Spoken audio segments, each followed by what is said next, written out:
নামাজে সেজদায় চোখ বন্ধ রাখলে কি হতে পারে, কি ঘটতে পারে, কি পরিণতি হতে পারে?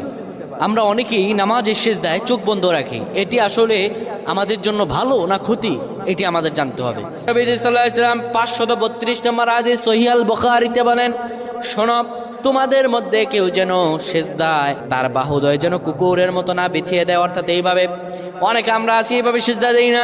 আমরা সেজদা এই যে বাহুদয় আমরা জমিনের মধ্যে লাগিয়ে দেই, রাসূলুল্লাহ স্পষ্টত নিষেধ করেছেন এইভাবে যেন কেউ সেজদা না দেয়। এইভাবে যদি সেজদা দেয় আল্লাহর দরবার তার নামাজ কবুল হবে না।